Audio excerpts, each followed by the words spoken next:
Straight ലൈനിലേക്ക് സ്വാഗതം. കുടുംബ പ്രേക്ഷകർ കാണേണ്ട ചിത്രം എന്നൊക്കെ പറയുന്ന ആ ഒരു ടാഗ് ലൈൻ ഈ ചിത്രത്തിന് ഉപയോഗിക്കാൻ പറ്റാതെ പോയത് തിയേറ്റർ കളക്ഷനെ ബാധിച്ചിട്ടുണ്ട്. ഇത് കുടുംബത്തിന് കാണാം. വൈഫിന്റെ ഭാഗത്തുനിന്ന് ചിന്തിക്കുന്നവരുണ്ട്, ഇതിനകത്തൊരു ഇൻജസ്റ്റിസ് ആണ് സംഭവിക്കുന്നത് എന്ന് പറയുന്നവരുണ്ട്.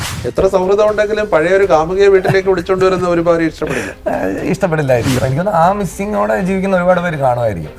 അതുകൊണ്ടായിരിക്കും എവിടേക്ക് ഇത് കൊളുത്തുന്നത്, അതുകൊണ്ടാണെന്ന് തോന്നുന്നു. എങ്ങനെ ഉണ്ടായിരുന്നു ബേസിലിനൊപ്പം ഉള്ള ഒരു വർക്ക്? സ്റ്റാറിന്റെ കൂടെ വർക്ക് ചെയ്യുന്ന അങ്ങനത്തെ ഒരു ഫീൽ ഒന്നുമില്ല. നമ്മളൊരു സുഹൃത്തിന്റെ കൂടെ വർക്ക് ചെയ്യുന്നതിന്റെ ഒരു ഫീൽ ഉണ്ടായിരുന്നു. അതെ അതെ അതെ. എന്നെ സിനിമാക്കാരനാക്കിയത് തിരുവനന്തപുരം നഗരമാണെന്ന് എനിക്ക് തോന്നുന്നു. ഇവര് രണ്ടാമത് പോയിരുന്ന് കഴിക്കുന്ന ബാറ് അത് ഏതാണെന്ന് ആൾക്കാർ എല്ലാവരും തിരയുന്നുണ്ട്. ഇപ്പൊ ഈ ഫ്രീക്വന്റ്ലി ആസ്ക് ക്വസ്റ്റ്യൻ എന്ന് പറഞ്ഞിട്ട് ഈ സിനിമയെ പറ്റി പറയാനാണെങ്കിൽ അത് ഇതാണെന്ന് പറയാം. ജീവിതത്തിൽ ഒരുപാട് സ്ട്രഗിൾ ചെയ്തിട്ടുണ്ടോ? അല്ല, സ്ട്രഗിൾ എന്ന അത് ഇതിന്റെ ഭാഗമാണല്ലോ. സിനിമ എന്ന് പറഞ്ഞ ഫുൾ ടൈം നിൽക്കുമ്പോൾ അതിന്റെ കൂടെ വരുന്നതാണ് സ്ട്രഗിൾ. പക്ഷെ അത് ഞാൻ എൻജോയ് ചെയ്തിട്ടേ ഉള്ളൂ. ഓഡീഷനിൽ ഒരാൾക്ക് കിട്ടുക എന്നുള്ളത് വെച്ചിട്ട് നമുക്ക് ഒരാൾക്ക് നല്ല നടനെന്ന് പറയാൻ പറ്റില്ല. അയാൾക്ക് കിട്ടിയില്ല എന്ന് പറഞ്ഞിട്ട് അയാൾ മോശം നടനുമാവുന്നില്ല. കണ്ട പ്രേക്ഷകരെല്ലാം ഒരുപോലെ പ്രശംസിക്കുന്ന ഇത്തിരി നേരം എന്ന ചിത്രത്തിന്റെ സംവിധായകൻ ശ്രീ പ്രശാന്ത് വിജയും അതിൽ ചഞ്ചൽ എന്ന ശ്രദ്ധേയമായ വേഷം ചെയ്ത അറിയപ്പെടുന്ന നടൻ ആനന്ദ് മന്മഥനുമാണ് നമ്മുടെ ഇന്നത്തെ അതിഥികൾ. നമസ്കാരം ശ്രീ പ്രശാന്ത് വിജയ്, ശ്രീ ആനന്ദ്. Thank you. ഇപ്പോൾ കുറെ കാലത്തിന് ശേഷം വളരെ എന്താ പറയുന്നത്, കാണുന്നവർക്കൊക്കെ ഉള്ളിൽ തട്ടുന്ന ഒരു പ്രമേയമാണ് ഇത്തിരി നേരത്തിൻ്റെ. ശരി, ഒരു പ്രണയമാണ് ആ പ്രമേയത്തിൻ്റെ ഇതിവൃത്തം. എങ്ങനെയാണ് ഇതിലേക്ക് വരുന്നത്? ഈ സാറ് പറഞ്ഞതിൽ തന്നെ എൻ്റെ മറുപടിയുടെ പകുതിയുണ്ട്. കാരണം കുറച്ച് നാളായിട്ട് ഇങ്ങനെ ഒരു പടം നമ്മൾ കാണുന്നില്ല മലയാളത്തിൽ ഇതുപോലെ. പ്രത്യേകിച്ചും ഇതിൻ്റെ ഒരു പ്രത്യേകത എന്ന് വെച്ചാൽ കോൺവെർസേഷനുകളിലൂടെ, സംഭാഷണങ്ങളിലൂടെ മുന്നോട്ട് പോകുന്നൊരു പടമാണ്. അപ്പോൾ നമ്മൾ വേറെ ഭാഷകളിൽ ഒരുപാടുണ്ട്, ഇംഗ്ലീഷിലൊക്കെ ഒരുപാട് എനിക്ക് തന്നെ ഇഷ്ടമുള്ള ഒരുപാട് പ്രണയ ചിത്രങ്ങളുണ്ട്. സംഭാഷണങ്ങൾ രണ്ടുപേർ തമ്മിലുള്ള പലതരത്തിൽ പല വിഷയങ്ങളെ പറ്റി സംസാരിക്കുന്നത്. അത് രാഷ്ട്രീയമാവാം, ജീവിതമാവാം, അതെല്ലാം. പക്ഷെ ഇങ്ങനെയൊന്നും മലയാളത്തിൽ ഇല്ലല്ലോ എന്നൊരു പരാതി എനിക്കുണ്ടായിരുന്നു. അപ്പോൾ ഈ വിശാഖ് ശക്തിയാണ് ഇത് എഴുതിയത്. വിശാഖും ഞാനും നേരത്തെ ചർച്ച ചെയ്ത ചില തിരക്കഥകളിലും ഈ സംഭാഷണങ്ങളുടെ ഒരു രസചരട് പൊട്ടാതെ കൊണ്ടുപോകുന്ന ഒരു രീതി കണ്ടിട്ടുണ്ട്. അപ്പോൾ അതുകൊണ്ട് ഇതിൻ്റെ തുടക്കം എന്ന് പറയുന്നത് ഒരു ഫേസ്ബുക്ക് കുറിപ്പാണ്. ഒരു മാധ്യമപ്രവർത്തകൻ എഴുതിയ ഫേസ്ബുക്ക് കുറിപ്പിലെ ഒരു ഇവന്റ്, ഒരു രാത്രി അബ്ജോദ് വർഗീസ് ആണ് നമ്മുടെ ഏഷ്യാനെറ്റിലെ. അപ്പൊ അതിലൊരു ഈ രാത്രി നടക്കുന്ന ഒരു ഇവന്റ് എന്നൊരു സംഭവം ഉണ്ടായിരുന്നു. അപ്പൊ അത് മാത്രമാണ് ഞങ്ങൾ ഇതിൽ നിന്ന് എടുത്തിട്ടുള്ളത്. അപ്പൊ ആ അബ്ജോദ് വർഗീസിന്റെ പ്രണയകഥയാണോ ആൾക്കാർ അല്ല എന്നുള്ളതാണ് അതിന്റെ യാഥാർത്ഥ്യം. അതായത് ഈ ഒരു നൈറ്റിൽ നടക്കുന്ന ഒരു സ്ത്രീയും പുരുഷനും ഇൻവോൾവ് ആയിട്ടുള്ള ഒരു ഇൻസിഡന്റ്. ആ ഇൻസിഡന്റ് നമുക്കൊരു സിനിമയ്ക്കുള്ളതില്ല. ഒരു എന്താ പറയുക, വേറെ എന്തെങ്കിലുമൊക്കെ ആയി പോകുമായിരുന്നു ആ സിനിമ. അപ്പൊ അത് നമ്മൾ ഒരു പ്രണയകഥയുമായി ചേർത്തെടുത്തു. അതിന്റെ പുറത്തോടെ ഒരു പ്രണയകഥ ഇട്ടപ്പോൾ അത് അതിനകത്ത് ഒരു ഇവന്റ് മാത്രമായി. പ്രണയകഥ മെയിൻ ആയി എന്നുള്ളതാണ്. അങ്ങനെയില്ല, എല്ലാവർക്കും ഉള്ളതാണെന്ന് എനിക്ക് തോന്നുന്നത്. കാരണം ഇത് ഈ ഒരേ വൈകാരിക തീവ്രതയോടെ 60-70 വയസ്സുള്ള ആൾക്കാരും അതേസമയം 25-ന് താഴെയുള്ള ആൾക്കാരും എന്നോട് സംസാരിച്ചിട്ടുണ്ട്. അത് എനിക്ക് തോന്നുന്ന ഏറ്റവും വലിയ കാര്യം ഒരു സാധാരണ പ്രണയകഥ ചിന്തിപ്പിക്കുന്നതിനേക്കാൾ അവരെ ചിന്തിപ്പിക്കുന്നു എന്നുള്ളതാണ്. ഇതിൽ ഇപ്പം ഈ കുറച്ച് സ്റ്റുഡൻസ് ഇത് കണ്ടത്, കുറച്ച് ഇംഗ്ലീഷ് സ്റ്റുഡൻസ് ഇത് കണ്ടത്, അവരുടെ ഈ സിനിമ കണ്ട് വീട്ടിലേക്ക് വരുമ്പോൾ അവരുടെ ചർച്ചകൾ ഇതിൻ്റെ പല പല വീക്ഷണകോണുകളിലൂടെ കണ്ടിട്ടുള്ളതാണ്. ഇപ്പോൾ അതിൽ ഈ പറയുന്ന വൈഫിൻ്റെ ഭാഗത്തുനിന്ന് ചിന്തിക്കുന്നവരുണ്ട്, ഇതിനകത്തൊരു ഇൻജസ്റ്റിസ് ആണ് സംഭവിക്കുന്നത് എന്ന് പറയുന്നവരുണ്ട്. അതല്ല, അങ്ങനെയല്ലല്ലോ എന്ന് പറയുന്നവരുണ്ട്. അപ്പോൾ എനിക്ക് തോന്നുന്നു ഒരു വളരെ കോംപ്ലക്സ് ആയ ക്യാരക്ടേഴ്സ്, കോംപ്ലക്സ് ആയ ജീവിത സിറ്റുവേഷനുകളും നമ്മുടെ ജീവിതത്തിലുള്ള പോലെ തന്നെ അത് അതേപോലെ കാണിച്ചതിന്റെ ഒരു വിജയമാണെന്നാണ് എനിക്ക് തോന്നുന്നത്. ഭാര്യയ്ക്ക് ഭർത്താവിനൊപ്പവും ഭർത്താവിന് ഭാര്യയ്ക്കൊപ്പവും കാണാൻ പറ്റാത്ത ചിത്രം. എനിക്ക് തോന്നുന്നു ഈ പറയുന്നത് നമ്മുടെ അനീഷിനെയും ഗീതുവിനെയും പോലുള്ള ഭാര്യയും ഭർത്താവും ആണെങ്കിൽ ഒരു പ്രശ്നമാവില്ല എന്ന് തോന്നുന്നു. അങ്ങനെ അല്ലെങ്കിൽ ചിലപ്പം പ്രശ്നങ്ങൾ ഉണ്ടായേക്കാം. പൊതുവെ ചിത്രം ഒരു ഭാര്യ എന്നുള്ള ഇപ്പൊ അതിനിപ്പോ ആൾക്കാർ ചില എസ്റ്റാബ്ലിഷ്മെന്റ് എന്നൊക്കെ പറയും, അങ്ങനെ ഒരു ഭാര്യ വിരുദ്ധ ചിത്രമാണ്. കാരണം തുടക്കത്തിൽ തന്നെ കുടുംബത്തിലിട്ട് ഒരു മൈത്രേന്റെ ഒരു ടോക്കുണ്ട്. അത് ചഞ്ചൽ എന്നുള്ള കഥാപാത്രം തന്നെ പറയുന്നത് എന്തുകൊണ്ടാണ് അങ്ങനെ പറഞ്ഞത്. അതുപോലെ ഈ ഗീതു എങ്ങനെ ഉണ്ടെന്ന് ചോദിക്കുമ്പം അനീഷ് എന്നുള്ള റോഷൻ മാത്യു അവതരിപ്പിക്കുന്ന കഥാപാത്രം ഒന്നും പറയുന്നില്ല, എന്റെ കാര്യങ്ങളെല്ലാം നോക്കുന്നുണ്ടെന്ന്. അങ്ങനെയല്ല, ഞങ്ങൾക്ക് അങ്ങോട്ടും ഇങ്ങോട്ടും കെയർ ഉണ്ട്. പക്ഷെ എന്തോ ഒരു കാര്യം മിസ്സിംഗ് ഉണ്ട്. അത് ആ മിസ്സിംഗ് എന്നുള്ളത് ഇവർ തമ്മിലുണ്ടായിരുന്ന കാര്യമാണ്, അഞ്ജനിയുമായിട്ടുണ്ടായിരുന്ന കാര്യമാണ്. അപ്പൊ എനിക്കൊന്ന് ആ മിസ്സിങ്ങോടെ ജീവിക്കുന്ന ഒരുപാട് പേര് കാണുമായിരിക്കും. അതുകൊണ്ടായിരിക്കും ഈ ഒരു റിലേറ്റബിലിറ്റി വരുന്നതെന്ന് തോന്നുന്നു. എവിടേക്ക് അത് കൊളുത്തുന്നത് അതുകൊണ്ടാണെന്ന് തോന്നുന്നു. പ്രണയം നഷ്ടപ്പെടുന്നില്ല എന്നാണ് ഇതിന്റെ ഒരു അവസാനം മനസ്സിലാകുന്നത്. പ്രണയം ഇപ്പോഴും തീവ്രമാണ്, അത് തീവ്രമാണ്. പക്ഷേ നഷ്ടപ്രണയത്തിന്റെ ഓർമ്മകൾ കാണിക്കുന്നില്ല, പഴയ പാസ്റ്റ് കാണിക്കുന്നില്ല എന്നുള്ള എനിക്ക് ഇതിന്റെ ഒരു സവിശേഷതയായിട്ടാണ് തോന്നി. സാധാരണ ഉടനെ അത് അതിലേക്ക് പോകാറുണ്ട്. എന്താ അങ്ങനെ ഒരു എനിക്കൊരു എൻ്റെ ഒരു മൊത്തത്തിലുള്ള ഒരു ഫിലിം മേക്കിംഗ് സ്റ്റൈലിന്റെ കൂടെ ആയിരിക്കും. ഇതുവരെ ഒരിക്കലും ഞാൻ ഫ്ലാഷ് ബാക്ക് എന്നൊരു സങ്കേതം ഉപയോഗിച്ചിട്ടില്ല. അപ്പൊ അത് എന്തുകൊണ്ടെന്ന് പറഞ്ഞാൽ എനിക്ക് തോന്നുന്നു അതൊരു നരേറ്റീവ് ഡിവൈസായിട്ട്, കഥ പറയാനുള്ളൊരു ഡിവൈസായിട്ട് അത്യന്താപേക്ഷിതമാണെന്ന് തോന്നിയാൽ മാത്രമേ ഉപയോഗിക്കാവൂ എന്നുള്ള എൻ്റെ ഒരു ഡിസിപ്ലിൻ്റെ ഭാഗം കൂടെയാണെന്ന് തോന്നുന്നു. കാരണം ഈ ഒരു ചില പൂരിപ്പിക്കലുകൾ ആളുകളുടെ ഭാവനയിൽ നടക്കുന്നത് തന്നെയാണ് നല്ലതെന്ന് തോന്നുന്നു. ഇപ്പൊ ഇവര് തിരുവനന്തപുരത്ത് പല സ്ഥലങ്ങളെ പറ്റി പറയുന്നുണ്ട്.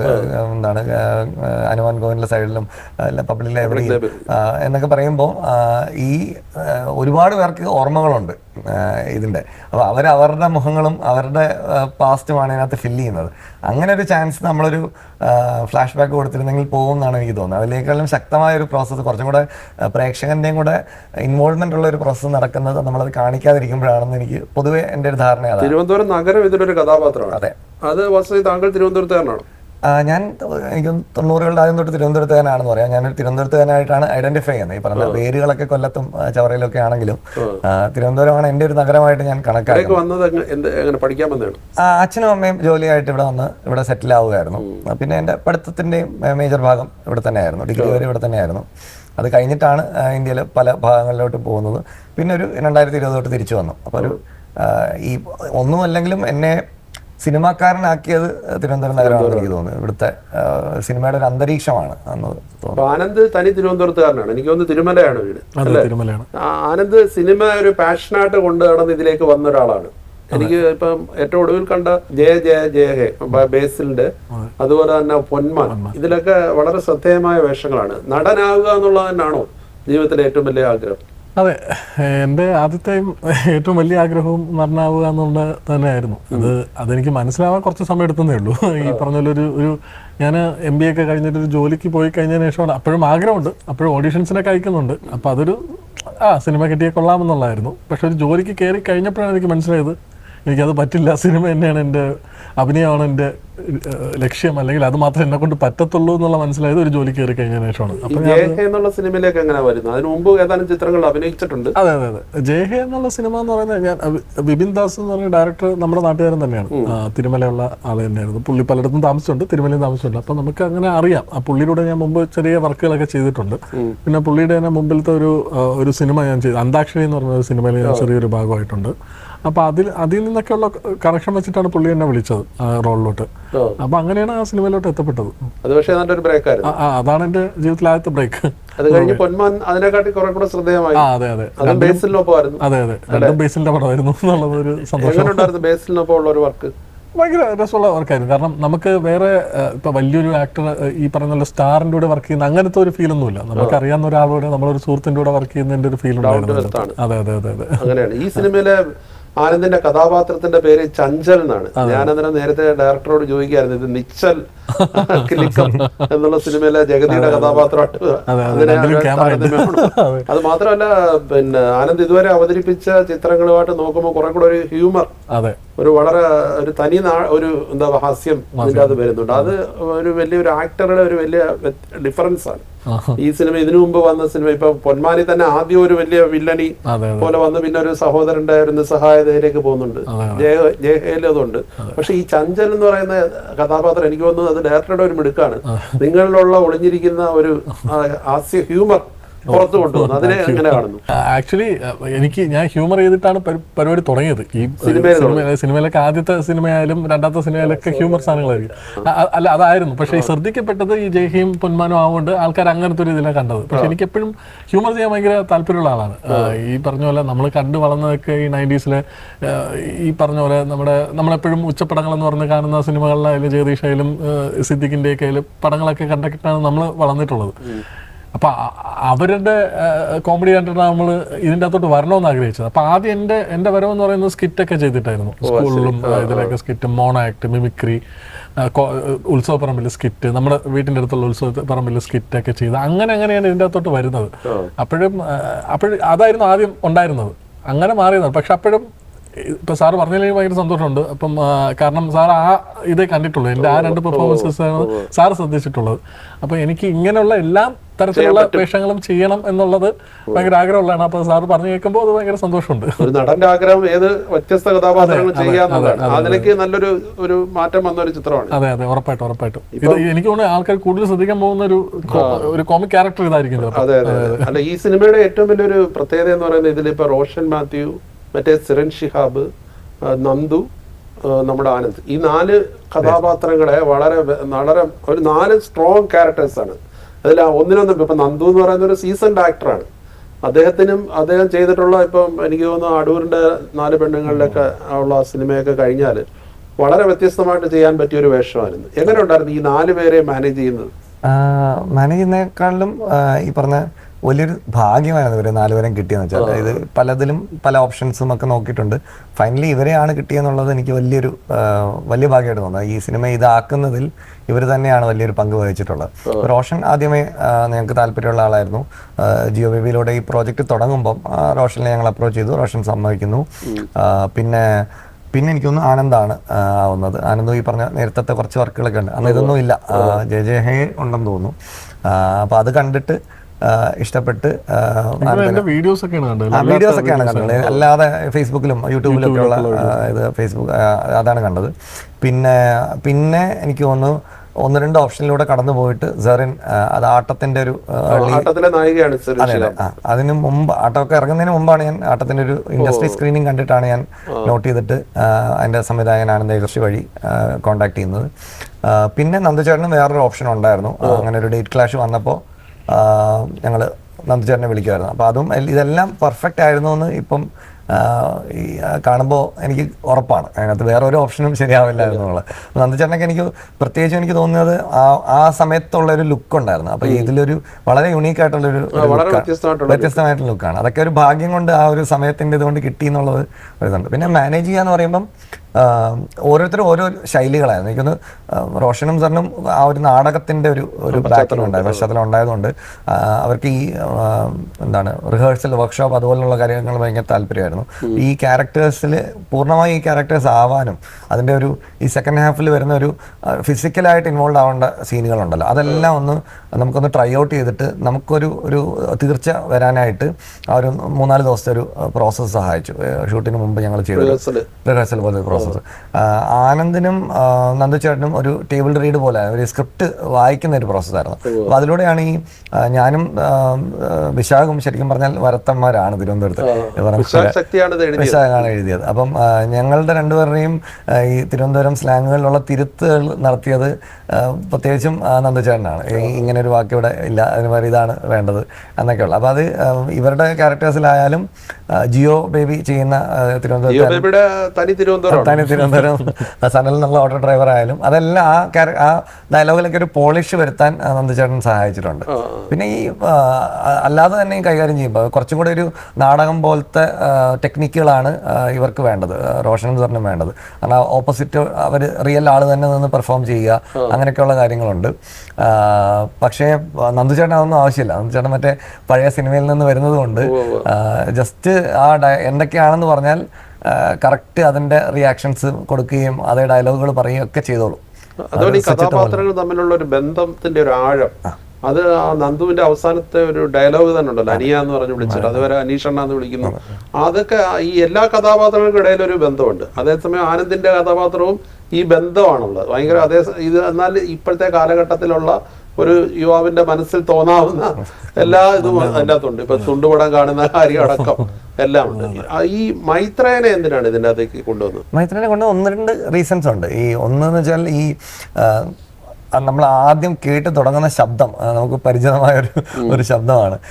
അപ്പോൾ ആ ശബ്ദത്തിലൂടെ പറയുന്നതും നമ്മൾ വേണമെങ്കിൽ ഈ സിനിമയുടെ ഒരു തീമായിട്ടോ അല്ലെങ്കിൽ ഈ സിനിമയുടെ ബാക്ക്ഗ്രൗണ്ടിൽ പ്രവർത്തിക്കേണ്ട ഒരു ചിന്തയായിട്ടോ ഉള്ള ഒരു കാര്യമാണ് പറയുന്നത്. അതുകൊണ്ടാണ് എനിക്ക് തോന്നുന്നു ഈ നമ്മൾ ഈ സിനിമ കാണുന്നവർ പലരും പറയുന്ന ഉടനീളം ഒരു പിരിമുറുക്കം ഉണ്ടെന്നുള്ളത്. ഒരു ത്രില്ലറൊന്നും അല്ലെങ്കിലും അവസാന നിമിഷം വരെ നമ്മൾ എന്താണ് സംഭവിക്കുന്നത്. എനിക്ക് തോന്നുന്നു അതിനൊക്കെ കാരണം ഈ മൈത്രേയൻ ഇടുന്ന ഒരു അടിത്തറയ്ക്കുണ്ടെന്ന് തോന്നുന്നു. മൈത്രേയൻ പറയുന്ന സ്റ്റേറ്റ്മെന്റുകളിലൂടെ ഈ കുടുംബ ബന്ധത്തിന്റെ ഒരു പ്രസക്തിയെ പറ്റിയൊക്കെയുള്ള ഒരു ചോദ്യം ചോദിക്കുന്നുണ്ട്.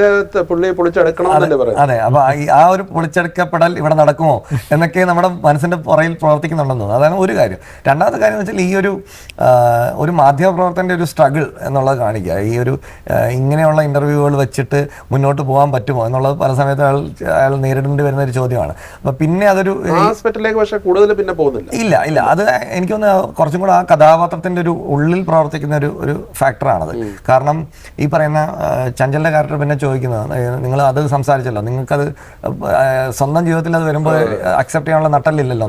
അപ്പൊ ഈ നട്ടല്ലില്ലായ്മ അഞ്ജനയും ചോദിക്കുന്ന ചോദ്യമാണ്. അതും ഇയാളെ ഇളക്കുന്ന ഒരു ചോദ്യമാണ്. അപ്പോൾ ആ ഒരു മനസ്സിനുള്ളിലുള്ളൊരു ബോധ്യം കൊണ്ടായിരിക്കും പല സമയത്തും നട്ടലോടെ പ്രവർത്തിച്ചിട്ടില്ല ജീവിതത്തിൽ എന്നുള്ള. അപ്പോൾ ഈ ഒരു കുറച്ചൊരു ആന്തരിക സംഘർഷം ഒന്ന് പുറത്തേക്ക് കൊണ്ടുവരാനുള്ള ഒരു മീഡിയമായിട്ടൊക്കെയാണ് മൈത്രേയൻ വരുന്നത്.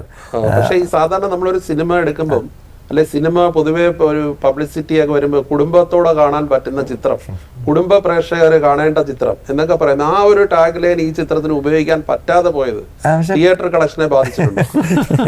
ഇത് കുടുംബത്തിന് കാണാം. സിനിമ കണ്ടു കഴിഞ്ഞിട്ട് ഭാര്യ ഭർത്താവിനോടോ ഭർത്താവ് ഭാര്യയോടോ ചോദിക്കുന്ന ചില ചോദ്യങ്ങൾ മാത്രം ഒഴിവാക്കിയാൽ മതി. അല്ല, എനിക്ക് ഇതുപോലത്തെ ചോദ്യങ്ങൾ ഉയർത്തേണ്ടതും കലയുടെ ഒരു ധർമ്മം തന്നെയാണല്ലോ. ഒരു തുറന്ന സംഭാഷണത്തിലേക്കൊക്കെ നയിക്കാൻ പറ്റുവാണെങ്കിൽ അതും സന്തോഷമല്ലേ.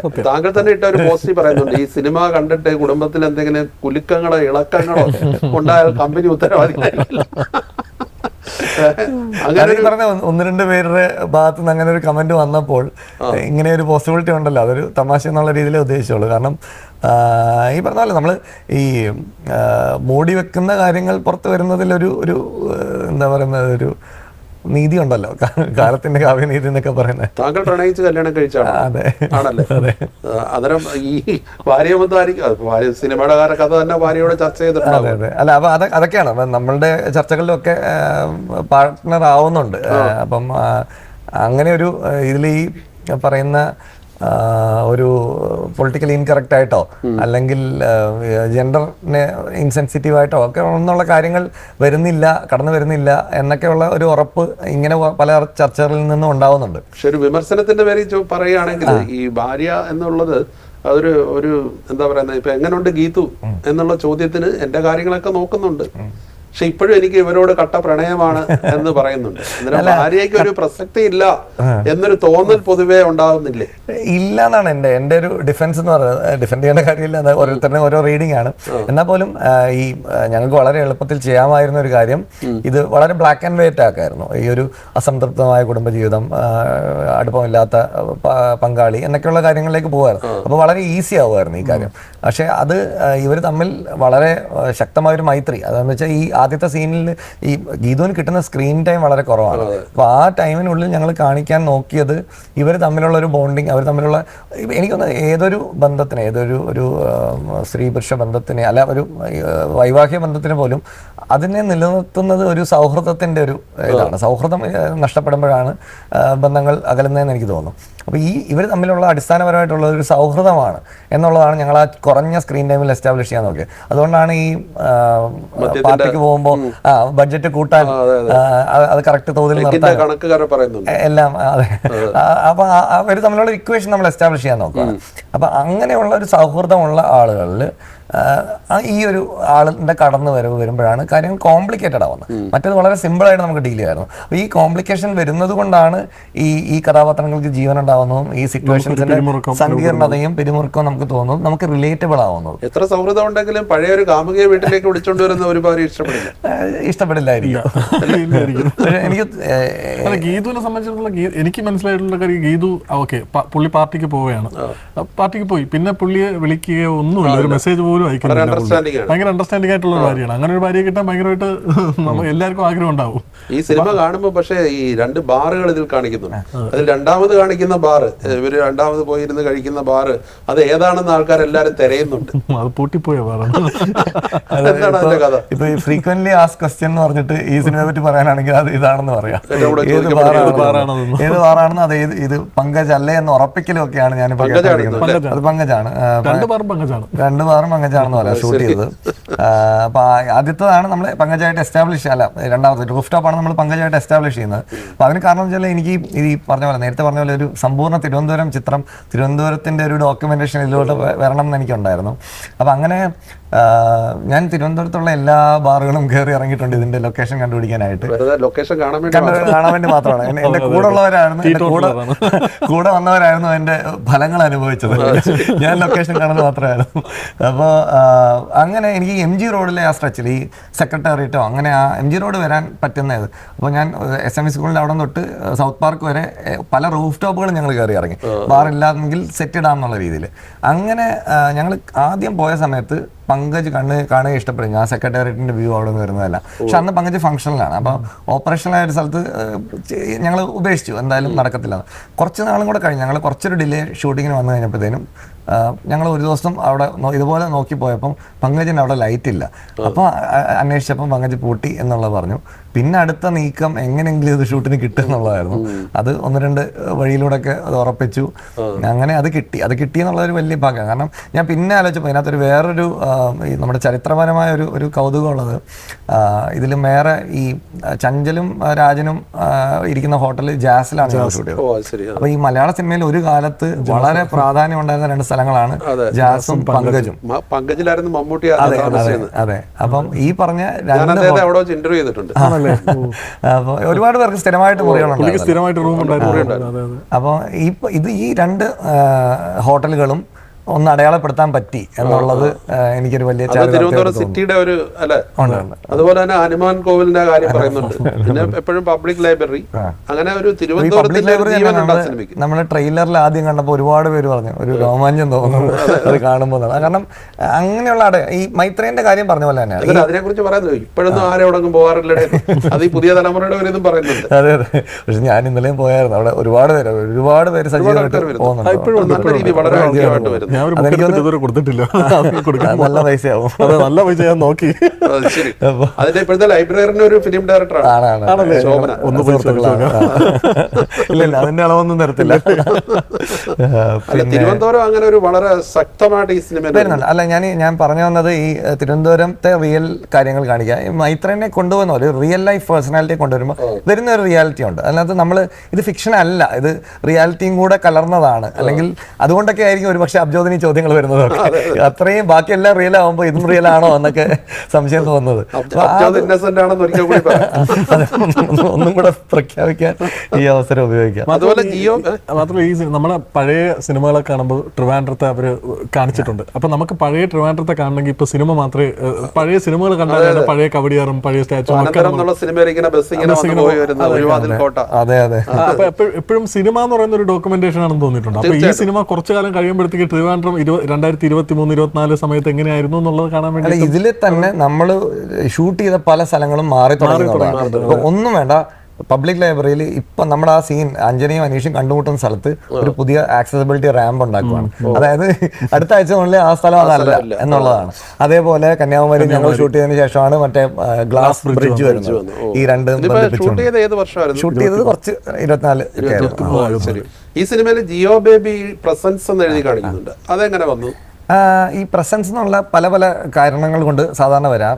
ഈ സിനിമ കണ്ട് ഇഷ്ടപ്പെട്ടിട്ട് ഒരാൾ അത് എൻഡോഴ്സ് ചെയ്യാൻ തീരുമാനിക്കും. നമ്മൾ അങ്ങനെയല്ല, നമ്മൾ ജിയോയിലൂടെയാണ് ഇത് തുടങ്ങുന്നത്, ഈ യാത്ര തുടങ്ങുന്നതെന്ന് പറയാം. അപ്പം ഞാനും വിശാഖം ഈ ഒരു സ്ക്രിപ്റ്റ് തയ്യാറാക്കുന്നു. ഞങ്ങൾ ചെയ്ത് കഴിഞ്ഞപ്പോഴാണ് എനിക്കും ഒരു തോന്നൽ വിശാഖിൻ്റെ സ്ക്രിപ്റ്റിൽ ഒരു കൊമേഴ്ഷ്യൽ സിനിമ ഉണ്ടെന്നുള്ളത്.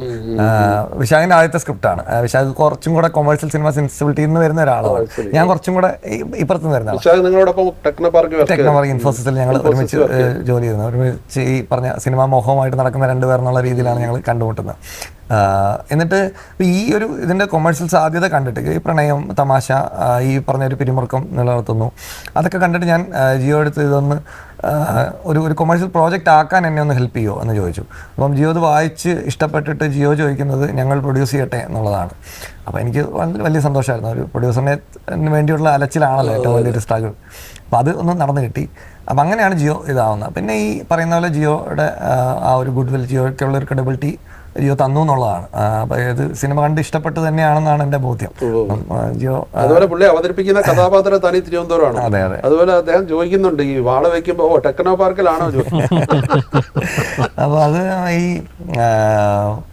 പാർക്കിലുള്ളവരൊക്കെ വെള്ളം അടിച്ച് ഒരു പുറത്തുള്ള ആളുകൾക്ക് ഒരു ഇംപ്രഷൻ അങ്ങനെയുണ്ട്, അങ്ങനെയുള്ള ഇംപ്രഷൻ ഉള്ള ആൾക്കാരും ഉണ്ട് എന്ന് കാണിക്കാൻ വേണ്ടിയുള്ളതാണ്. ഒരു കഥാപാത്രത്തിലൂടെ അത് കാണിക്കാനാണ്. അപ്പൊ അത് ഈ പറഞ്ഞ ഒരു ഞാൻ പിന്നീട് അറിഞ്ഞത് സെൻസർ കമ്മിറ്റിയിൽ പോലും ഒരു ഡിസ്കഷൻ ഉണ്ടായി, ആ ഡയലോഗ് ശരിയാണോ അത് പുറത്തേക്ക് വിടുന്നത്. പക്ഷെ അവർക്ക് പോലും അത് ബോധ്യപ്പെട്ടു. ഈ ഒരു പെർസ്പെക്റ്റീവും കൂടെ വന്നാൽ മാത്രമേ ഈ കഥയുടെ മുന്നോട്ടുള്ള പോക്കിൽ സഹായിക്കും എന്ന് തോന്നിയതുകൊണ്ട്. ആനന്ദ് എനിക്ക് തോന്നുന്നു കമലഹാസനോട് ഭയങ്കര ആരാധനയുള്ള ഒരു നടനാണ്.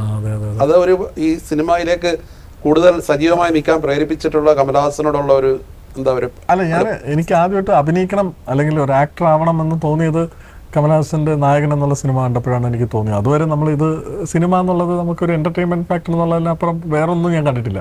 പക്ഷെ ആ ഒരു സമയത്ത് ഈ സിനിമ കണ്ടപ്പോഴാണ് എനിക്ക് പുള്ളി ചെയ്ത പല ഏജ് കാറ്റഗറിയിലുള്ള ഒരേ ക്യാരക്ടർ തന്നെ പല ഏജ് കാറ്റഗറിയിൽ പുള്ളി ചെയ്ത് കണ്ടപ്പോഴാണ് നമുക്ക് ഇതെന്താ പരിപാടി എന്ന് അറിയാനുള്ള ഒരു കൗതുകം തോന്നുകയും പിന്നെ ഇതിനെ സീരിയസ് ആയിട്ട് വേറെ രീതിയിൽ കാണാൻ തുടങ്ങിയതും അങ്ങനെയാണ്. സിനിമ പഠിക്കാനൊന്നും പോയില്ല? ഇല്ല, സിനിമ പഠിക്കാനൊന്നും പോയിട്ടില്ല, കണ്ടുള്ള പഠിത്തം മാത്രമേ ഉള്ളൂ. ഒരുപാട് ഓഡിഷനുകൾക്ക് പോയിട്ടുണ്ട് അല്ലേ? ഒത്തിരി ഓഡിഷൻ പോയിട്ടുണ്ട്, ഒരു 10-50 മേളിൽ ഓഡിഷൻ പോയിട്ടുണ്ട്. അതെങ്ങനെയാണ് അവിടെ നിന്നുള്ള പ്രതികരണങ്ങളൊക്കെ എങ്ങനെയാണ്? അല്ല, അത് ഓഡീഷനിൽ ഈ പറയുന്ന പോലെ ഓഡീഷനിൽ ഒരാൾക്ക് കിട്ടുക എന്നുള്ളത് വെച്ചിട്ട് നമുക്ക് ഒരാൾക്ക് നല്ല നടനെന്ന് പറയാൻ പറ്റില്ല. അയാൾക്ക് കിട്ടിയില്ല എന്ന് പറഞ്ഞിട്ട് അയാൾ മോശം നടനുമാവുന്നില്ല. അപ്പൊ അത് ആ സമയത്തെ അല്ലെങ്കിൽ അവർക്ക് തോന്നുന്ന ഒരു കഥാപാത്രത്തിനുള്ള ലുക്കും അല്ലെങ്കിൽ ആ സമയത്ത് നമ്മൾ പെർഫോം ചെയ്യുന്ന സാധനം അനുസരിച്ചിരിക്കും. അപ്പൊ അത് ഭാഗ്യവും കൂടെ ഉണ്ട് അതിൻ്റെ എലമെന്റ്. അപ്പം അങ്ങനെ ഞാൻ ഓഡീഷനിലൊക്കെ പോയിട്ട് ഒന്നും കിട്ടാതിരുന്നപ്പോഴാണ് ഞാൻ സ്വന്തമായിട്ട് എന്തെങ്കിലുമൊക്കെ ചെയ്യണം, എൻ്റെ കഴിവെങ്കിലും കാണിക്കണം എന്ന് വെച്ചാൽ ഞാൻ കുറച്ച് വീഡിയോസൊക്കെ ഞാൻ അപ്ലോഡ് ചെയ്തു. അങ്ങനെയാണ് എനിക്ക് ആദ്യത്തെ സിനിമയിലൊക്കെ കോൾ വരുന്നത്. അതെ അതെ, കോമഡി ചെയ്യുന്ന ഒരു ഇപ്പം നേരത്തെ ചെയ്തിട്ടുണ്ട് എങ്കിൽ ഈ സിനിമയിൽ ഈ ചഞ്ചൽ എന്നുള്ള കഥാപാത്രത്തെ അവതരിപ്പിക്കുമ്പോൾ എന്താണ് മനസ്സിൽ തോന്നിയത്? ആരെങ്കിലും മനസ്സിൽ ഓർമ്മ വന്നോ? നടന്മാരെ ഓർമ്മ ഒന്നുമില്ല. പക്ഷെ ഈ പറഞ്ഞ പോലെ ചഞ്ചൽ എന്നുള്ള ക്യാരക്ടർ നമ്മൾ പലയിടത്തും കണ്ടിട്ടുണ്ട്. ഇപ്പൊ നമ്മുടെ വർക്ക് ലൈഫിലായാലും നമ്മുടെ പേഴ്സണൽ ലൈഫിലായാലും കുറച്ച് ചൊറിയുള്ളവരൊക്കെ കാണുമല്ലോ, കുത്തിത്തിരിപ്പ്, അപ്പുറത്തവന്റെ ലൈഫിൽ എന്താണ് നടക്കുന്നതെന്ന് അറിയാനുള്ള കൗതുകമുള്ള കൂടുതലുള്ള ആൾക്കാരും കാണുമല്ലോ. അപ്പൊ അങ്ങനെയൊക്കെ നമ്മൾ ആൾക്കാരെ കണ്ടിട്ടുണ്ട്. അപ്പൊ ആ റെഫറൻസ് ഒക്കെ വെച്ച് അങ്ങനെ ചെയ്തതേ ഉള്ളൂ. പക്ഷെ എൻ്റെ അടുത്ത് ഈ ഇടയ്ക്ക് ഒരാൾ പറഞ്ഞു, ഈ ക്യാരക്ടർ കണ്ടിട്ട് എപ്പോഴും ഒരു കോണിച്ചുണ്ട്, മുഖത്തിനൊരു കോണിച്ച് ഇങ്ങനെയാണ് ഇരിക്കുന്നതെന്ന് പറഞ്ഞു. അപ്പൊ അതെങ്ങനെ ഇട്ട് അതാരെയും പറഞ്ഞു തന്നെയാണ് ഡയറക്ടർ പറഞ്ഞതെന്ന് വെച്ചാൽ ഞാൻ പറഞ്ഞു എനിക്കറിയില്ല അതെങ്ങനെ വന്നത്. അത് അങ്ങനെ എപ്പോഴും ഒരു സംശയഭാവം മുഖത്തുണ്ടെന്നുള്ള രീതിയിൽ പറഞ്ഞു. അപ്പൊ അതൊക്കെ കേൾക്കുമ്പോൾ സന്തോഷമുണ്ട്. പ്രശാന്ത് ആണെങ്കിൽ പ്രശാന്തിന്റെ മൂന്നാമത്തെ ചിത്രമാണിത്. ആദ്യത്തെ ചിത്രം അതിശയങ്ങളുടെ വേനലും അത് കഴിഞ്ഞ് വന്ന ദായം, അത് രണ്ടും IFFK വന്നിരുന്നു. വലിയ റിവ്യൂവും പ്രശംസയൊക്കെ കിട്ടിയാണ്. ഇത് IFFK-ലുണ്ടോ? ഇത് IFFK ഇല്ല.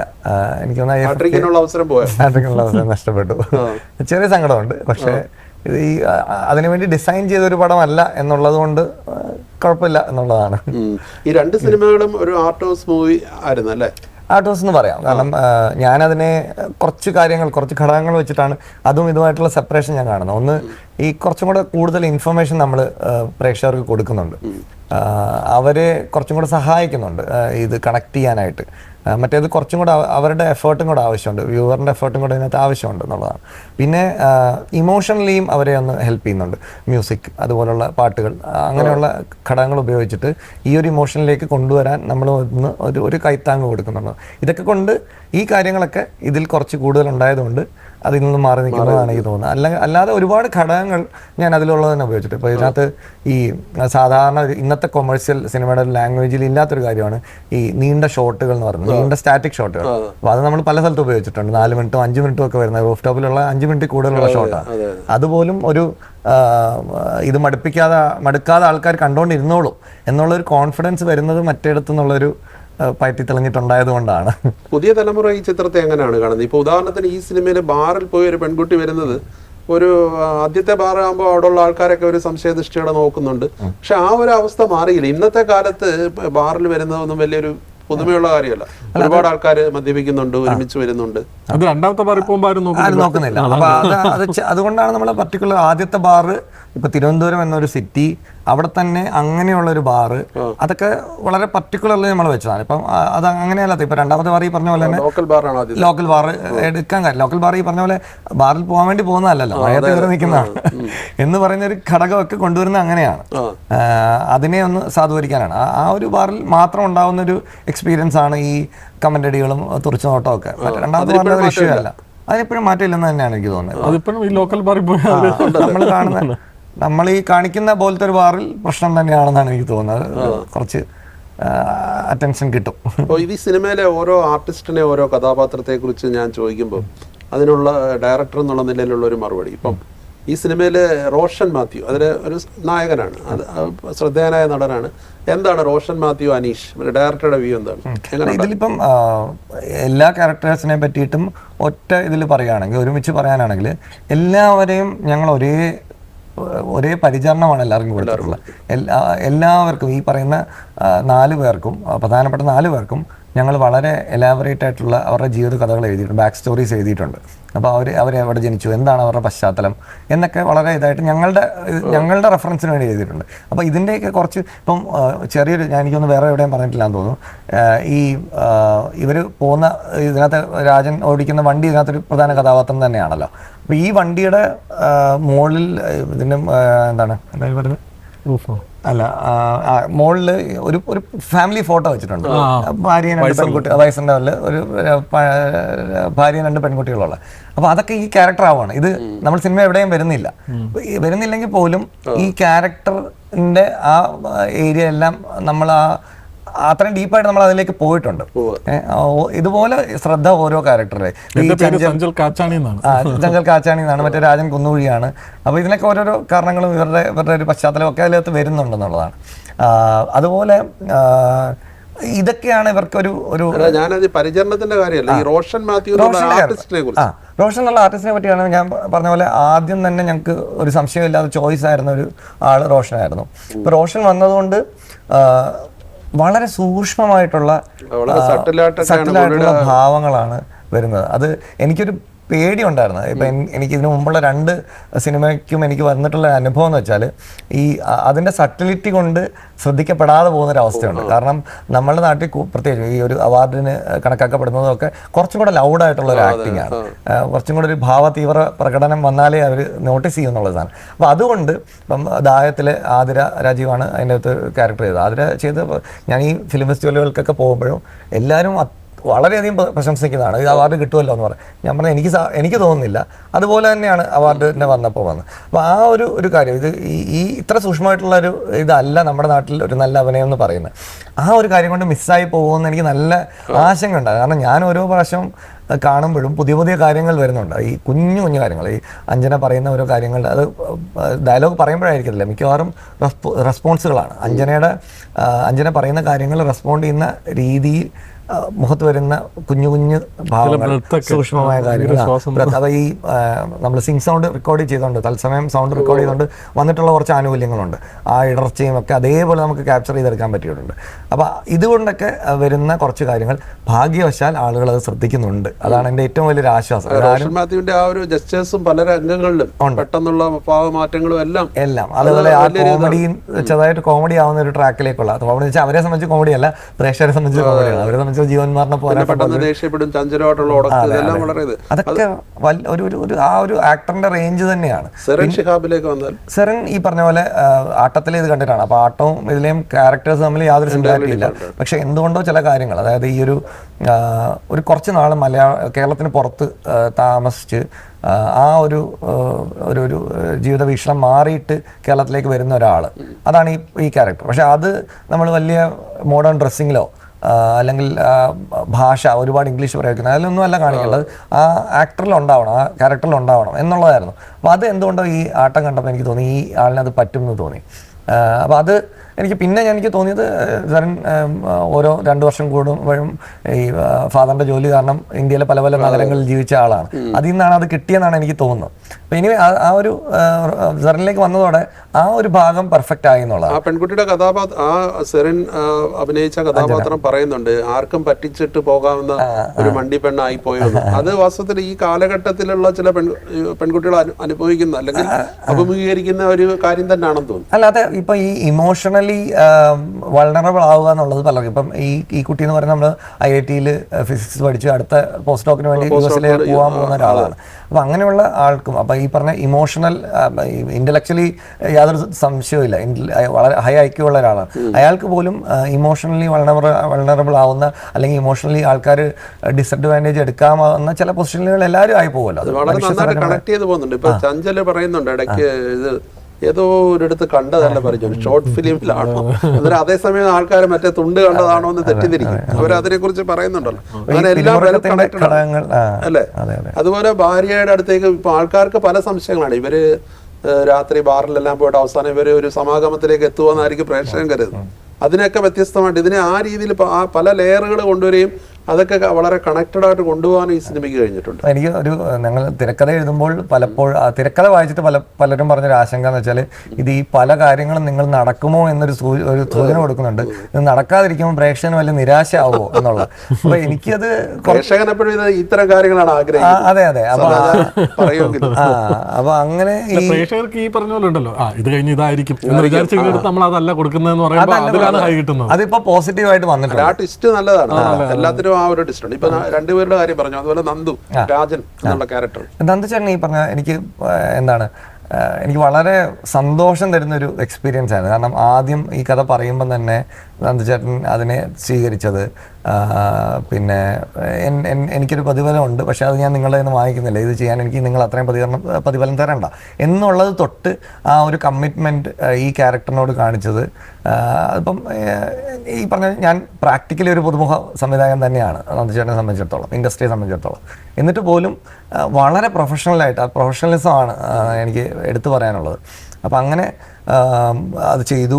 ഇത് ഓരോരോ കാര്യങ്ങൾ, ഇതിപ്പം ചില കാര്യങ്ങളൊക്കെ ഞങ്ങൾ ചില കൺഫ്യൂഷൻസൊക്കെ ആദ്യം ഞങ്ങൾ കുറച്ച് പേരെ കാണിക്കുമ്പോൾ ഉണ്ടായിട്ടുണ്ട്. അതിൽ ഈ സമയം പോകുന്നതിനെ പറ്റിയൊക്കെ ഇപ്പോഴും ചിലർ പറയുന്നുണ്ട്, ഈ കന്യാകുമാരിയിൽ രാവിലെ അവിടുന്ന് തിരിച്ചെത്തുമോ അങ്ങനെയൊക്കെയുള്ള കാര്യം. അപ്പോൾ ഇതിൽ ഞങ്ങൾ കുറച്ച് സമയത്തിൻ്റെ മാർക്കറുകൾ നേരത്തെ അറിയാതെ വന്നു പോയിട്ടുണ്ടായിരുന്നു. അപ്പോൾ ഇത് ആളുകളെ കൂടുതൽ കൺഫ്യൂസ് ചെയ്യിക്കുന്നതായിട്ട് എനിക്ക് തോന്നി. പിന്നെ ആ സമയം പറയുന്നതെല്ലാം എടുത്ത് കളയാന്നൊരു പ്രോസസ് ഞങ്ങൾ ഈ ഡയലോഗുകളിലൊക്കെ. അപ്പോൾ അതിലൊക്കെ വേണ്ടിയിട്ട് നന്ദുചേട്ടനൊന്ന് ഡബ് ചെയ്യണം, ഒരു ഡയലോഗ് മാത്രം ഡബ് ചെയ്യണം. അപ്പോൾ അത് വേറെ ഏതോ ഒരു പടം ചെയ്തപ്പോൾ അതിൻ്റെ കൂടെ ഇത് ചെയ്ത് അവിടുന്ന് അയച്ചു തരിക, അങ്ങനെയൊക്കെ വളരെ ഒരു ആക്ടർ ചെയ്യേണ്ടാത്ത കാര്യങ്ങൾ അതിൻ്റെ അപ്പുറത്ത് പോയിട്ട് ചെയ്ത് ഞങ്ങളെ സഹായിച്ചിട്ടുണ്ട്. അത് ഈ നിമിഷം വരെ അത് തുടരുവാണ്, ഒരുപാട് പേരെടുത്തത് പറയുന്നതും. അപ്പോൾ അത് ഒരു നന്ദുചേട്ടനൊരു നല്ല ക്യാരക്ടർ കൊടുക്കാൻ പറ്റി എന്നുള്ളതിന് എനിക്കൊരു ഇതുണ്ട്. അതേപോലെ തന്നെ തിരിച്ചും തന്നിട്ടുണ്ട്. ആ ഒരു സ്നേഹവും ബഹുമാനവും എല്ലാം ഇപ്പോഴും തരുന്നുണ്ടെന്നുള്ളതാണ്. ആനന്ദിനെ ഇരുത്തിക്കൊണ്ട്. അപ്പോൾ ഞാൻ ഒരു ഘട്ടത്തിൽ ആനന്ദിനെ ഒരു ഓഡിഷൻ നടത്താൻ കാര്യം ആനന്ദിൻ്റെ രൂപം, ഇത്രയും പൊക്കമൊക്കെ ഉള്ള ഒരാൾ ഒരു ഇതിനകത്തൊരു വലിയ ഭാഗത്തൊരു വിനീത വിധേയനായിട്ട് നിൽക്കുകയും പിന്നെ ഒരു ഘട്ടത്തിൽ തിരിഞ്ഞ് വരികയും ചെയ്യുന്നൊരു ഇതാണ്. അപ്പോൾ ഈ വിനീത വിധേയൻ പോർഷൻ ഇത്രയും പൊക്കമൊക്കെ ഉള്ള ഒരാൾ പറ്റുമോ, അയാളൊരു അധികാര ഭാവത്തിൽ നിന്ന് പോവുമോ എന്നൊക്കെ ഉള്ളൊരു ആശങ്കയായിരുന്നു. ചാനലുകളിൽ ഇങ്ങനെ ഒരു ക്യാരക്ടർ ഉണ്ട്. അത് ചാനലിൽ വർക്ക് ചെയ്തിട്ടുണ്ട് കുറച്ചു നേരം. അപ്പോൾ അതൊക്കെ ഒന്ന് ക്ലിയർ ആക്കാൻ ഒരു ഓഡിഷൻ ഉണ്ടായിരുന്നു. അപ്പം തന്നെ ഇത് ആനന്ദിൻ്റെ കയ്യിൽ ഇത് ഭദ്രമാണെന്നുള്ളത് തെളിഞ്ഞു. പിന്നെ ഞാൻ പറഞ്ഞല്ലേ, ഷൂട്ടിന് കുറച്ച് ഡിലേ ഉണ്ടായി. നമ്മൾ ആദ്യം പ്ലാൻ ചെയ്യുന്നത് പല കാര്യങ്ങൾ കൊണ്ട്. അപ്പോൾ ഈ ഷൂട്ടിൻ്റെ സമയത്ത് ഞാൻ ആനന്ദിനെ വിളിക്കുമ്പോൾ ആനന്ദിൻ്റെ പ്രതിഫലം ചോദിക്കാനായിട്ട് ഞാൻ വിളിക്കുമ്പോൾ ഞാൻ പറഞ്ഞത് അന്ന് ഓഡിഷൻ ചെയ്തതിന് ശേഷം സ്റ്റാർ വാല്യൂവിൽ ആനന്ദിന് വന്നൊരു മാറ്റം ഭയങ്കരമാണ്. അപ്പോൾ അത്രയും പ്രതിഫലം ഞങ്ങളുടെ കയ്യിൽ തരാനില്ല. അപ്പോൾ ആനന്ദ് ഞാൻ തരുന്നത് ഓക്കെ ആയിരിക്കുമെന്ന് പറയുക. അപ്പോൾ അത് ഇല്ല ചേട്ടൻ പറഞ്ഞാൽ മതി എന്ന് പറഞ്ഞ്. അപ്പോൾ ഇതൊക്കെ എനിക്ക് തോന്നുന്നൊരു ആനന്ദിനും ഇതിനോടുള്ളൊരു, ഈ ക്യാരക്ടറിനോടോ ഈ പ്രോജക്റ്റിനോടുള്ളൊരു താല്പര്യവും ഇഷ്ടവും ഡെഡിക്കേഷനും ഒക്കെ കൊണ്ടുവരുന്നതാണ്. അപ്പം അന്നോട്ട് ഈ പറഞ്ഞ പോലെ നന്ദുചേട്ടൻ്റെ കാര്യം പറഞ്ഞത്, ഈ തിരുവനന്തപുരത്ത് ആയതുകൊണ്ടാണ് ഇവർ രണ്ടുപേരും പല കാര്യങ്ങൾക്കും എനിക്കൊരു സപ്പോർട്ടായിട്ട് കൂടെ ഉണ്ടെന്നുള്ളതാണ്. അപ്പം ആനന്ദ് വന്ന പോലെ ഒരു സപ്പോർട്ടായിട്ട് കൂടെ. ചെറിയൊരു ക്യാരക്ടറായിട്ടാണെങ്കിലും പോലീസുകാരനായിട്ട് കൃഷ്ണൻ വരുന്നു. അതും പക്ഷേ ഏറ്റവും ചെറിയ നിമിഷങ്ങളെ ഉള്ളെങ്കിൽ അത് നോട്ടബിൾ ആണ്. പലരും ഈ കൃഷ്ണനുണ്ട്, കണ്ണൻ നായരുണ്ട്, ഇവരെല്ലാരും ഒരുപാട് നാളായിട്ട് ഈ തിരുവനന്തപുരം സുഹൃത്തുക്കളാണ് നമ്മുടെ. അപ്പൊ ഇവർക്കൊക്കെയും നല്ല റോളുകൾ കൊടുക്കണം നമുക്ക് ആഗ്രഹമുണ്ട്. പക്ഷെ ഈ ഒരു പർട്ടിക്കുലർ സിനിമയിൽ ഈ 4 പേര് ഒഴിച്ച് ബാക്കി എല്ലാവരും വന്നു പോകുന്ന ക്യാമിയോ എന്ന് വിളിക്കാവുന്ന കഥാപാത്രങ്ങളാണ്. അപ്പൊ പിന്നെ ബാക്കി ഒരാളിനെ വിളിച്ചാൽ ചിലപ്പം അവർക്ക് ഇത്രയേ ഉള്ളോ എന്നൊക്കെ വിചാരിക്കും. പക്ഷെ ഇവരാണെങ്കിൽ സ്വാതന്ത്ര്യത്തോടെ നമുക്ക് വിളിക്കാം. കാരണം അവർക്കറിയാം അത് ഈ കഥയുള്ളെങ്കിലും അത് ഉണ്ടാക്കേണ്ട ഇമ്പാക്ട് ഉണ്ടാക്കിക്കൊള്ളും. അതെ അതെ അതെ. ഇപ്പൊ ആനന്ദിന് ഇനി ചെയ്യാൻ പോകുന്ന സിനിമകൾ ഏതാണ്? ഞാനിപ്പോ ചെയ്തു കഴിഞ്ഞത് ആശകളായിരുന്നു എന്നുള്ള സിനിമയാണ്. ജയറാമേട്ടനും കാളിദാസും കൂടെ അഭിനയിക്കുന്നത്.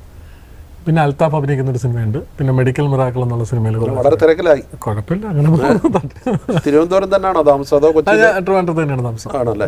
അതെ അതെ. ശരിക്കും ഈ സിനിമയിലൂടെ ഇനിയിപ്പോ ഈ ഒരു നടന്റെ വേഷം മാത്രമാണോ അതോ മറ്റ് മേഖലകളും താല്പര്യമുണ്ടോ? എഴുതിയിട്ടുണ്ട്. സ്ഥാനാർത്ഥി ശ്രീകുട്ടൻ എന്നുള്ള സിനിമയിൽ സഹ എഴുത്തുകാരനായിരുന്നു. ഓ ശരി. അതെ, അത് നമ്മൾ 4 പേര് ചേർന്നാണ് എഴുതിയത്. ഇപ്പം അഭിനയത്തിലാണ് ഫോക്കസ് ചെയ്ത് പോകുന്നത്. ഇത്തിരി നേരം എന്നുള്ളൊരു പേരിട്ടെങ്കിൽ ഇതിൻ്റെ അകത്ത് ഒരുപാട് ലെയറുകളുള്ള കഥാപാത്രങ്ങളാണ്. ശരിക്കും ഇത്തിരി നേരം ഒത്തിരി കാര്യമാണല്ലേ? പ്രശ്നമില്ലെങ്കിൽ ഇനി എന്താണ് അടുത്തത്? പല പ്ലാനുകളും ഉണ്ട്. ഈ ഇൻഡസ്ട്രി ഒന്ന് പരിചയപ്പെട്ടു വരുവാണ്. അപ്പം അത് ഒരു കൊമേഴ്ഷ്യൽ സിനിമ ചെയ്തപ്പോഴാണ് മൊത്തത്തിൽ ഒന്ന് അറിഞ്ഞത് എന്തൊക്കെയാണ് പരിപാടി. അത്തരം ചിത്രങ്ങളൊക്കെ കലാമൂല്യമുള്ള എനിക്ക് 2 കാര്യങ്ങളും ഒരേപോലെ താല്പര്യമുണ്ട്. രണ്ടും തരുന്ന സന്തോഷം വേറെ രീതികളിലാണ്. ഇപ്പം തന്നെ എനിക്കുള്ളതിനേക്കാൾ കൂടുതൽ സന്തോഷം എൻ്റെ ചുറ്റുമുള്ളവർക്കാണ്. പോസ്റ്ററുകൾ വരുന്നു, തിയേറ്ററിൽ സിനിമ എൻ്റെ പേര് വരുന്നു എന്നൊക്കെയുള്ള ഒരുപാട് ഫോട്ടോ എടുത്തയക്കുന്നത്. ഞാൻ ഇതുവരെ ഒരു ഫോട്ടോ എടുത്തിട്ടില്ല. എനിക്കങ്ങനെ വലിയൊരു എക്സൈറ്റ്മെന്റ് തോന്നുന്നില്ല. നമുക്കെല്ലാം നമ്മളുടെ ഒരു എക്സ്പ്രഷൻ ആണല്ലോ. നമ്മൾ ആ ആവിഷ്കാരം നടക്കുന്നതിലൂടെ നമ്മളുടെ അത് തീർന്നു. പിന്നെ ബാക്കിയുള്ളവരുടെയാണ് ആഘോഷങ്ങൾ എന്ന് തോന്നുന്നു. പ്രശാന്തിന് ഈ സബ് ടൈറ്റിലിംഗിന്റെ അതെന്താണത്? അത് സിനിമകൾക്ക് മലയാളം സിനിമകൾക്ക് ഇംഗ്ലീഷ് സബ് ടൈറ്റിലിംഗ്, പിന്നെ ട്രാൻസ്ലേഷനും ഉണ്ട്. പലപ്പോഴും സ്ക്രിപ്റ്റുകൾ ട്രാൻസ്ലേറ്റ് ചെയ്യേണ്ടി വരാറുണ്ട്. ഇപ്പം ഉദാഹരണത്തിന് കാതൽ, ജിയോബിയുടെ കാതലിൻ്റെ സമയത്ത് ജ്യോതികയ്ക്ക് വായിക്കാൻ വേണ്ടിയിട്ട് സ്ക്രിപ്റ്റ് മുഴുവൻ ഇംഗ്ലീഷിലേക്ക് ട്രാൻസ്ലേറ്റ് ചെയ്യണമായിരുന്നു. അപ്പോൾ അത് ഞങ്ങളാണ് ചെയ്തത്. അപ്പം അങ്ങനെയുള്ള കുറച്ച് കാര്യങ്ങൾ, അതൊരു ഈ തർജ്ജമ ചെയ്യാനുള്ളൊരു താല്പര്യവും അതിനുള്ളൊരു വാസനയും ഉണ്ടെന്ന് തിരിച്ചറിഞ്ഞപ്പോൾ എന്നാൽ പിന്നെ അത് സിനിമയായിട്ട് ബന്ധപ്പെടുത്തി ചെയ്യാവുന്നൊരു കാര്യമാണല്ലോ എന്ന് പറഞ്ഞിട്ട് ഞാനും സുഭാഷ് എന്ന് പറഞ്ഞിട്ടൊരു സുഹൃത്ത് ഉണ്ട്. ശ്രദ്ധേയമായ കുറച്ച് സിനിമകൾ ചെയ്തത് സൂഫി സുജാതയായിരുന്നു ഞങ്ങളുടെ ആദ്യത്തെ സിനിമ. അത് OTT ആദ്യം വന്നൊരു ആദ്യത്തെ സിനിമയായിരുന്നു. അത് മലയാള സിനിമയായിരുന്നു. പിന്നെ അതിനുശേഷം ഗ്രേറ്റ് ഇന്ത്യൻ കിച്ചൻ ചെയ്തു, മഞ്ഞുമൽ ബോയ്സ് ചെയ്തു, ഏറ്റവും അവസാനം സജിന്റെ തിയേറ്റർ ചെയ്തു. ഇതൊക്കെ അങ്ങനെയൊക്കെ. റോഷൻ ആൻഡ്രൂസിന് വിളിച്ചോ അഭിനയിക്കാൻ? ഇല്ല, വിളിച്ചിട്ടില്ല. അദ്ദേഹത്തിന്റെ മുംബൈ പോലീസ് എന്നുള്ള സിനിമയുടെ ഓഡിഷന് പോയിരുന്നു അല്ലേ? അന്ന് അദ്ദേഹം കുറെ നല്ല വാക്കുകൾ പറഞ്ഞിട്ടുണ്ട്. ആദ്യമായിട്ട് സിനിമയിൽ നിന്ന് ഒരാൾ നല്ല വാക്ക് പറയുന്ന ആദ്യമായിട്ടാണ് അന്നത്തെ ഓഡിഷൻ കഴിഞ്ഞിട്ട്. അന്ന് എന്നെ കണ്ടപ്പോൾ തന്നെ പുള്ളി പറഞ്ഞു, നമ്മൾ കയറി ഓഡിഷൻ വേണ്ടി കയറുമ്പോൾ തന്നെ പുള്ളി പറഞ്ഞു, സോറി ആനന്ദ്, ഇത് നിങ്ങൾക്ക് പറ്റിയ റോളല്ല, എന്നെ രൂപം കൊണ്ട് നിങ്ങൾക്ക് പറ്റിയ റോളല്ല എന്ന് പറഞ്ഞു. അപ്പം ഞാൻ പറഞ്ഞു, ഞാൻ എന്തായാലും ട്രിവാൻഡ്രത്ത് നിന്ന് വരികയാണ്, ഞാൻ എന്തെങ്കിലും ചെയ്തോട്ടെ എന്ന് പറഞ്ഞിട്ട് ഓക്കെ ചെയ്യാന്ന് പറഞ്ഞു. അപ്പം ഞാൻ എൻ്റെ ഒരു ആഗ്രഹത്തിന് പുറത്ത് അവിടെ 2-3 ഐറ്റംസ് ചെയ്തു. അപ്പോൾ പുള്ളി അതിനെ ഇംപ്രൂവൈസ് ചെയ്യിപ്പിച്ചു. എന്നിട്ട് പുള്ളി പറഞ്ഞു, ഈ പടത്തിൽ എന്തായാലും ഉണ്ടാവില്ല, നമുക്ക് എന്തെങ്കിലും വർക്ക് ചെയ്യാൻ പറ്റട്ടെ, ആനന്ദ് നല്ലൊരു നടനാണ് എന്ന് പറഞ്ഞു. അപ്പൊ ആ നല്ലൊരു നടൻ എന്നുള്ള ഒരു വാക്കാണ് എന്നെ പിന്നെ കുറച്ചു കാലം ഓടാൻ ഒരു ഫ്യൂവലായത്. ജീവിതത്തിൽ ഒരുപാട് സ്ട്രഗിൾ ചെയ്തിട്ടുണ്ടോ? അല്ല, സ്ട്രഗിൾ എന്ന് അത് ഇതിന്റെ ഭാഗമാണല്ലോ.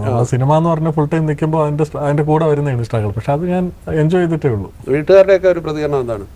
വീട്ടുകാർക്ക് നമ്മളെ ഈ കുടുംബത്തിലൊന്നും ആരും സിനിമാക്കാരായിട്ട് മുമ്പ് പരിചയമുള്ള ആരും ഇല്ലല്ലോ. അപ്പൊ അതുകൊണ്ട് അവർക്കൊരു ബുദ്ധിമുട്ടുണ്ടായിരുന്നു തുടക്കകാലത്തൊക്കെ. ഇപ്പം കുഴപ്പമില്ല, അവരൊക്കെ അതുമായിട്ട് ഞാൻ ഇനിയിപ്പം ഇതേ ചെയ്യുള്ളൂ അവർക്ക് മനസ്സിലായി.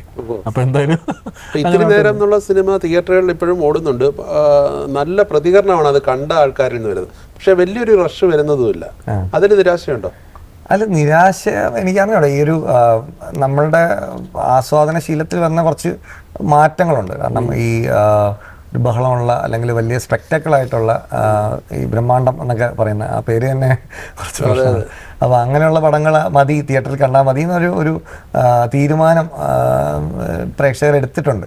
അത് കുറച്ച് കഷ്ടമാണെന്നാണ് എനിക്ക്. അല്ല, അതിലൊരു പ്രശ്നം എന്ന് വെച്ചാൽ ഈ പറയുന്ന ബാക്കിയുള്ള സിനിമകളൊക്കെ OTT വരുമ്പോൾ കാണാമെന്ന് ആൾക്കാരൊക്കെ വിചാരിക്കും. പക്ഷേ ഈ ഇപ്പോൾ ഉള്ള OTT-കാർ എടുക്കുന്നത്, OTT പ്ലാറ്റ്ഫോംസ് എടുക്കുന്നത് തിയേറ്ററിൽ വിജയിച്ച പടങ്ങൾ മാത്രമേ എടുക്കുന്നു. തിയേറ്ററിൽ ഇത്ര ദിവസം ഓടി അല്ലെങ്കിൽ തിയേറ്ററിൽ ഇങ്ങനെ ഒരു ഇമ്പാക്ട് ഉണ്ടാക്കിയ പടങ്ങൾ മാത്രമേ ആൾക്കാർ എടുക്കുന്നുള്ളൂ. യഥാർത്ഥത്തിൽ ഇത്തരം ചിത്രങ്ങളാണ് OTT-യിൽ വരേണ്ടത്. OTT-യുടെ ഒരു ഇതിലേക്ക് എത്തിയിട്ടില്ലല്ലേ?